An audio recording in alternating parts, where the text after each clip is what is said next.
राधे राधे दोस्तों, श्री राधे कृपा ज्योतिष में आपका स्वागत है। दोस्तों, मैं हूं आपका एस्ट्रो मित्र पंडित ललित शर्मा। ज्योतिष और आध्यात्म की श्रृंखला में आपका स्वागत है। दोस्तों, आज जिस विषय पर चर्चा करेंगे और आज मैं आपको जो सूत्र बताऊंगा वो है संतान जन्म से संबंधित सूत्र, चाइल्ड बर्थ। आपको चाइल्ड बर्थ के एक्यूरेट टाइमिंग मैं आपको बताऊंगा, आपको कैसे देखना है। अगर आप ज्योतिषी हैं या ज्योतिष के क्षेत्र में काम कर रहे हैं या ज्योतिष सीख रहे हैं तो आप प्रॉपर अंत तक इस वीडियो को देखना। अभी तक आपने श्री राधे कृपा एस्ट्रोलॉजर को सब्सक्राइब नहीं किया है, आपका ही ये चैनल है। अगर आपने इसको सब्सक्राइब नहीं किया तो सब्सक्राइब कर दें, बेल आइकन पर क्लिक कर दें। अगर आपको वीडियो अच्छी लगे तो शेयर करें और लाइक करें। तो आज मैं आपको बताऊंगा संतान जन्म से संबंधित विशेष सूत्र। ठीक है दोस्तों, उसके लिए आपको देखना क्या है यह मैं आपको पॉइंट टू पॉइंट बताऊंगा। वीडियो आप स्किप मत करना। अगर आपको लिखना है तो आपको नोट बनाने हैं तो आप नोट्स बना सकते हैं। ठीक है, देखिए सबसे पहले आपको देखना है लगन कुंडली को।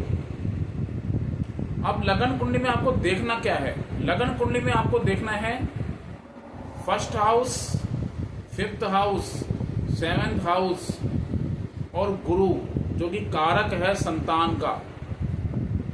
पहला घर कपल की, दोनों की, हस्बैंड वाइफ दोनों की कुंडली में देखना है। ये आपको दोनों कुंडलियों में ही चेक करना है। माता और पिता दोनों की कुंडली में first house, fifth house, seventh house और गुरु ये बली अवस्था में होनी चाहिए। बली मतलब इनकी स्ट्रेंथ अच्छी होनी चाहिए। लगन कुंडली, नवांश कुंडली और D7 कुंडली में प्रॉपर आपको पहला घर, पांचवां घर, सातवां घर और गुरु को देखना है।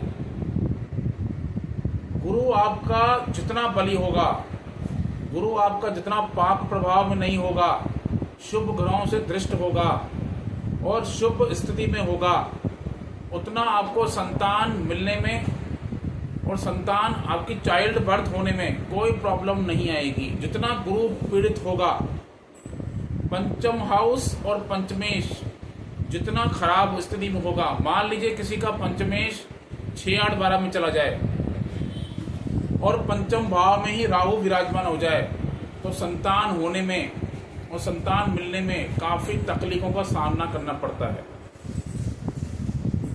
तो गुरु, पंचम भाव, पंचमेश, नवम भाव और नवमेश, इसको आपको नोट करना है। लगन कुंडली का आपको क्या नोट करना है? पंचम भाव और पंचमेश, नवम भाव और नवमेश, ये आपको लगन कुंडली का देखना है। उसके बाद आपको देखना है D7। D7 में आपको देखना है कि लगन से पंचम और नवम, इसको भी आप नोट कर लीजिए। और लगन पर देखिए शुभ ग्रहों की दृष्टि है। D7 के लगन पर देखिए शुभ ग्रहों की दृष्टि है या अशुभ ग्रहों की दृष्टि है। अगर शुभ ग्रहों की दृष्टि है तो आपको जो संतान जन्म की इच्छा है वो पूर्ण होगी। अगर अशुभ ग्रहों की दृष्टि है या अशुभ ग्रह विराजमान है तो जो आपकी डिजायर है, जो आपकी इच्छा है वो पूर्ण होने में तकलीफ आएगी, प्रॉब्लम्स आएंगी। अगर D7 में भी देखिए गुरु की स्थिति क्या है। गुरु जो है वो संतान कारक है। गुरु आपका अच्छी पोजीशन में होना चाहिए। गुरु 6, 8, 12 में नहीं हो, शनि की दृष्टि या राहु के साथ नहीं होना चाहिए, चाहे लगन कुंडली हो चाहे D7 कुंडली हो। अब देखेंगे संतान की टाइमिंग, संतान होने की टाइमिंग कैसे पता लगेगी। देखिए दोस्तों, बड़ा ही सिंपल तरीके से मैं आपको बता रहा हूं, आसानी से आप चेक कर सकते हैं। लगन कुंडली के पंचमेश, ये आपकी लगन कुंडली है। ठीक है, सिंह लगन की मैंने बनाई है। लगन कुंडली में पंचमेश हो गया सूर्य और नवमेश हो गया खुद गुरु। ठीक है, ट्रांजिट का गुरु और शनि देखना है, डबल ट्रांजिट जिसको हम लोग बोलते हैं। आपको देखना क्या है? ट्रांजिट का गुरु और शनि। जैसे इस टाइम कर्क राशि में गुरुदेव विराजमान है उच्च राशि में अपनी, और सिंह राशि में शनि विराजमान है।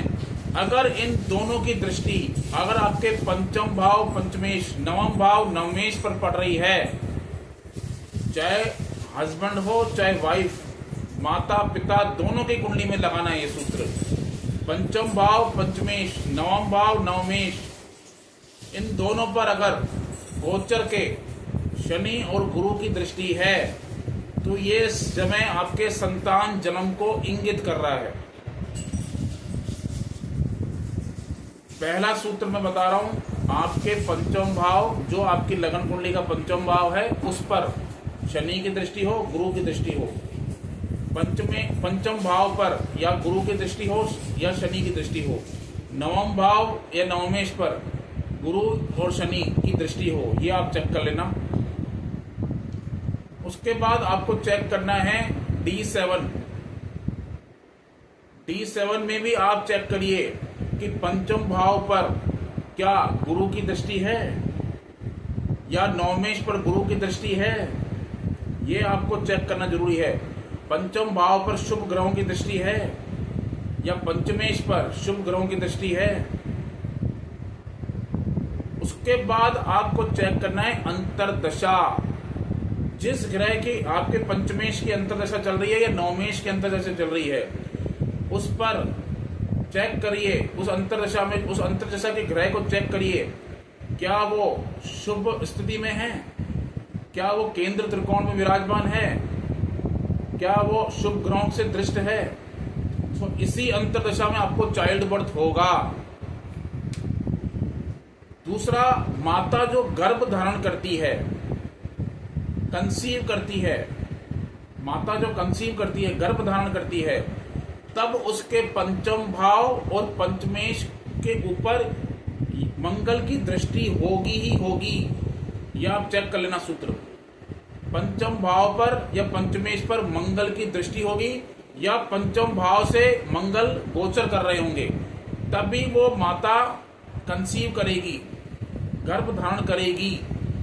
ये टाइमिंग मैं आपको बता रहा हूं, माता की कुंडली में ही चेक करना है। कंसीव का आपको पंचम भाव और पंचमेश मंगल से दृष्ट होगा, ठीक है। शनि और गुरु का गोचर अगर आपके पंचम भाव पंचमेश नवम भाव नवमेश ये दोनों कुंडलियों में चेक करना है, माता और पिता। उसके बाद अंतरदशा चेक करनी है। जब पंचमेश की अंतरदशा चलेगी, लगन कुंडली में आप चेक करिए पंचमेश की अंतरदशा चलेगी, और D7 में भी उस पंचम भाव को चेक करिए, और D7 में पंचमेश जो आपका पंचमेश बना उस पर अगर गुरु की दृष्टि है तो इसी अंतरदशा में चाइल्ड होगा, ठीक है। इसी अंतरदशा में आपको चाइल्ड होगा ही होगा। लगन में आपको चेक करना है शनि और बृहस्पति की दृष्टि पंचम भाव पंचमेश नवम भाव नवमेश पर। उसके बाद D7 के लगन में देखिए कि शुभ ग्रहों की दृष्टि है या शुभ ग्रहों की दृष्टि है।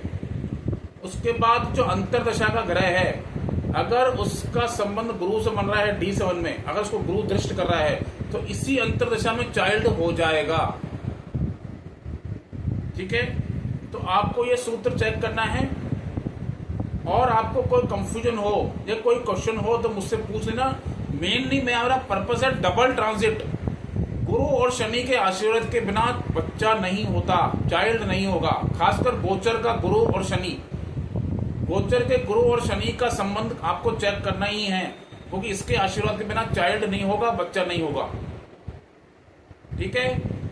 पीड़ित नहीं होना चाहिए, पंचम भाव पीड़ित नहीं हो, नवम भाव नवमेश पीड़ित नहीं हो, गुरु पीड़ित नहीं हो, गुरु बलियन अवस्था में हो। नवांश में भी आपको चेक करना है, जो अंतरदशा का ग्रह है, जो आपकी अंतरदशा चल रही है पंचमेश की, उसका संबंध शुभ ग्रहों से होना चाहिए नवांश में भी।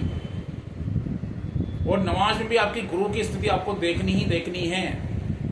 कारक, संतान का कारक ही गुरु है, तो गुरु जितनी अच्छी अवस्था में होगा, बली अवस्था में होगा, उतना आपको संतान बड़ी आसानी से मिलेगी और आपकी इच्छा पूर्ण होगी, ठीक है दोस्तों। अगर आपको कोई कंसल्टेशन लेनी है, हमारे कोर्स भी रनिंग स्टार्ट हैं। अगर आपको कोई इंक्वायरी लेनी है, कोर्स से संबंधित, तो आप डिस्क्रिप्शन मेरा नंबर है, वहां जाके आप संपर्क कर सकते हो। ठीक है, ज्योतिष की इस यात्रा में हम कुछ नए चीज़ों में इन्वॉल्व कर रहे हैं, कुछ नई रिसर्च भी हमारी चल रही है, वो भी मैं आपके साथ शेयर करूंगा। आपसे अनुरोध है, चैनल को सब्सक्राइब करिए, जितना अगर आपको वीडियो अच्छी लगती है शेयर करिए। ठीक है दोस्तों, आज के लिए इतना ही। नमस्ते, राधे राधे, जय श्री राम।